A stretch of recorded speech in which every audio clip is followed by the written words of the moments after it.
లక్ష్మీదేవి గంగాదేవి ఇక్కడ వాళ్ళు కూడా గోవు యొక్క శరీరంలో స్థానం సంపాదించుకోవాలని కొంచెం ఆలస్యంగా వస్తారు. ఏంటంటే మేడం కదా నారాయణుడు భార్య వెనక సీట్ సర్దుబాటు చేసుకుంటారు.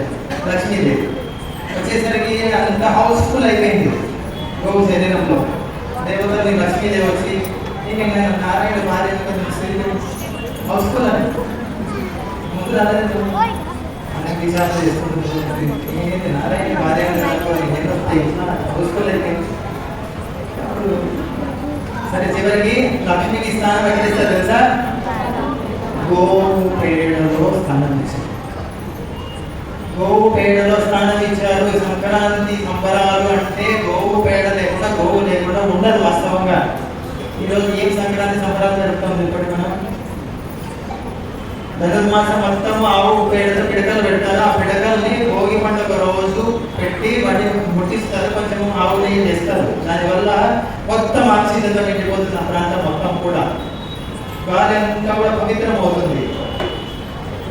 సంక్రాంతి అంటే గోవు ధనం పాడి పంట సంబంధం, ఆవుతో సంబంధం. అటువంటి ఆవు దూరం అయిపోయింది. అందుగురించి ఆవు పేడతో ఇంటి ముందు కల్లాపు చల్లేవాడు. ఈ రోజు చైనా నుంచి ఏదైనా ప్రసారంగా కూడా వస్తుంది, అది చల్లి సంతోషపడతారు. అది చల్లిన తర్వాత ఒకవేళ ఆవు వచ్చి పొరపాటున పేడ వేస్తే ఏం ఆవు ఎంత కష్టపడి ముక్కులు వేసింది. అది ఎందుకు ఆరంభం చదువుతున్నామో కూడా తెలియదు. కానీ పల్లెల్లో అనేవాళ్ళు నేను చిన్నప్పుడు పేడ అంటే లక్ష్మీదేవి రాక్షసి తీసుకొని రాపోవాలి.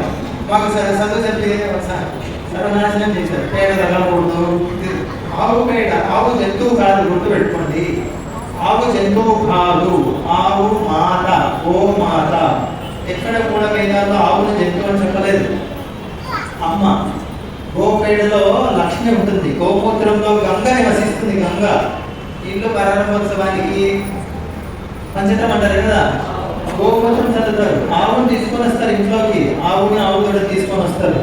వాస్తవానికి ఆవును ఆవు కూడా తీసుకొని రావడం అంటే ఏంటంటే సకల దేవతలను అందులో లక్ష్మిని గంగాదేవిని అమ్మవారికి ఇంట్లో పెట్టుకోవడం ఉంది. ఇంట్లో గంటసేపు కట్టేసి మళ్ళీ బయటికి పంపించేస్తారు. అందుకని దరిద్రం పెట్టుకుంటుంది. ఏం ఆవును కూడా తీసుకొచ్చి ఉంచుకున్నావా? లేదు మళ్ళీ బయటికి ధరలేసావు కదా. మరి ఎవరు పెట్టుకున్నావు? కుక్కలు పెట్టుకున్నావు కదా. మరి కుక్కలు తీసుకోవచ్చు కదా ప్రారంభోత్సవానికి.